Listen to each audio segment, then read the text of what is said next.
le rétablissement de la statue de Henri IV. Je voyais s'élever, dans le lointain des âges, ces monuments, espoir de son roi glorieux. Puis je voyais crouler les fragiles images de ces fragiles demi-dieux.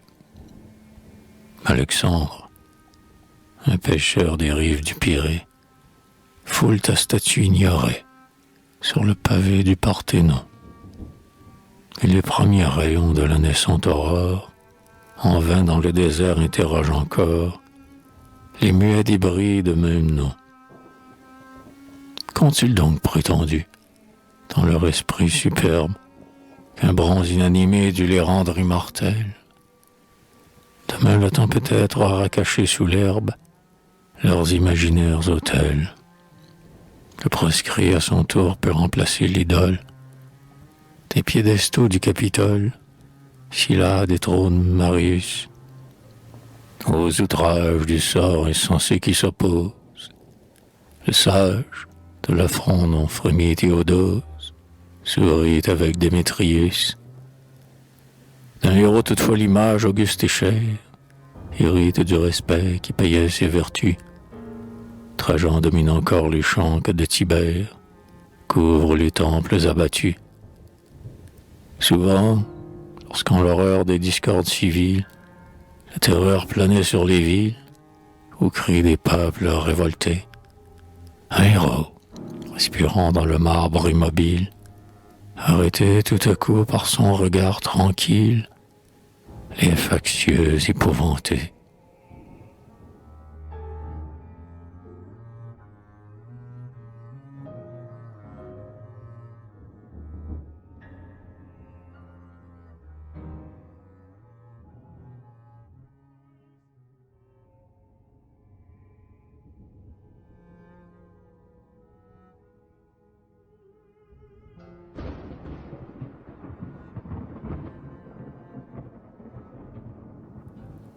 Et quoi?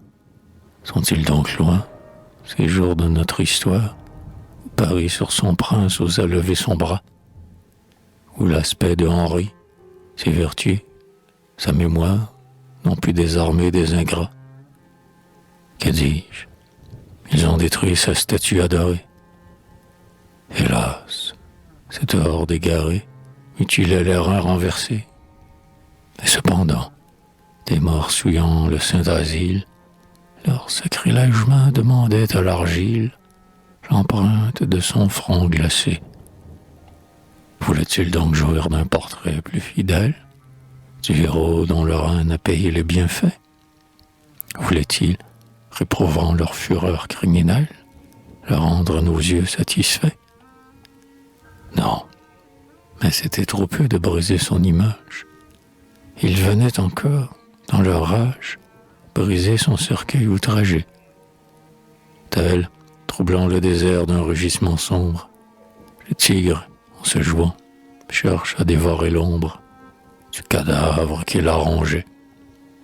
Assis près de la Seine, en mes douleurs amères, je me disais, la Seine arrose encore Ivry, et les flots sont passés où, du temps de nos pères, se peignaient les traits de Henri. Nous ne verrons jamais l'image vénérée d'un roi qu'à la France éplorée enleva sitôt le trépas. Sans celui Henri, nous irons bataille, et l'étranger viendra chercher dans nos murailles un héros qu'il n'y verra pas.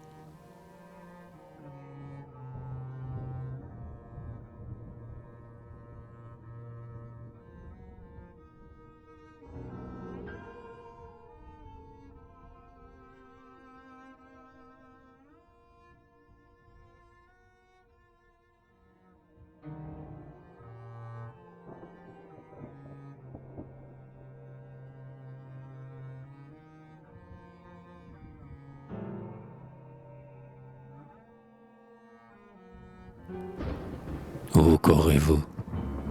Quel brunet s'élève et s'avance, qui porte ses drapeaux, signe heureux de nos rois. Dieu, quelle masse au loin semble, en sa marche immense, broyer la terre sous son poids. Répondez. Ciel, c'est lui. Je vois sa noble tête. Le peuple, fier de sa conquête, répète en chœur son nom chéri. Ô ma lyre, tais-toi dans la publique ivresse. Que seraient tes concerts près des chants d'allégresse de la France aux pieds de Henri? Par mille bras traînés, le lourd colosse roule. Ah, volons, joignons-nous à ces efforts pieux. Qu'importe si mon bras est perdu dans la foule, Henri me voit du haut des cieux. Tout un peuple avouait sa bronze à ta mémoire. Ô chevalier, rival en gloire, des Bayards et des Duguesclin. De l'amour des Français reçoit la noble preuve. Nous devons ta statue au denier de la veuve, à l'obole de l'orphelin. N'en doutez pas, l'aspect de cette image auguste rendra nos maux moins grands, notre bonheur plus doux.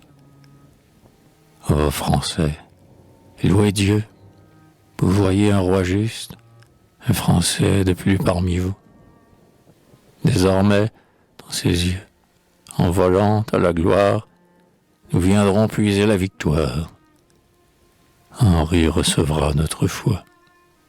Et quand on parlera de ces vertus si chères, nos enfants n'iront pas demander à nos pères comment souriait le bon roi.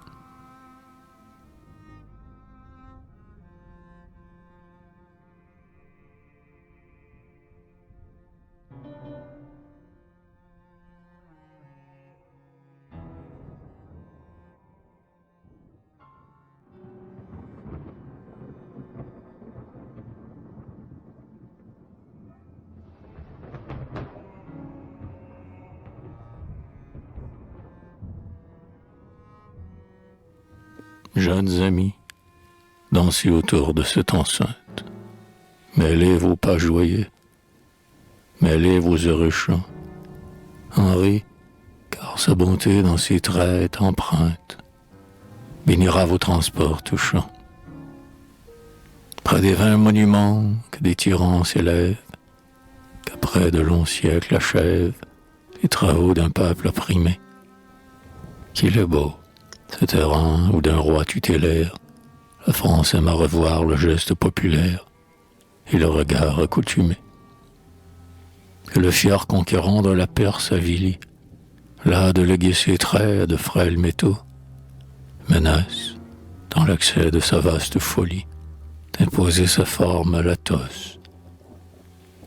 Qu'un pharaon cruel, superbe en sa démence, couvre d'un obélisque immense le grand néant de son cercueil. Son nom meurt, et bientôt l'ombre des pyramides, pour l'étranger, perdu dans ces plaines arides, est le seul bienfait de l'orgueil. Un jour, mais repoussons tout présage funeste, si des anges du sort les coups encore vainqueurs brisaient de notre amour le monument modeste, Henri, tu vivrais dans nos cœurs. Cependant que du Nil les montagnes altières, cachant sans royale poussière du monde inutile fardeau, du temps et de la mort attestent le passage, et ne sont déjà plus, à l'œil ému du sage, que la ruine d'un tombeau.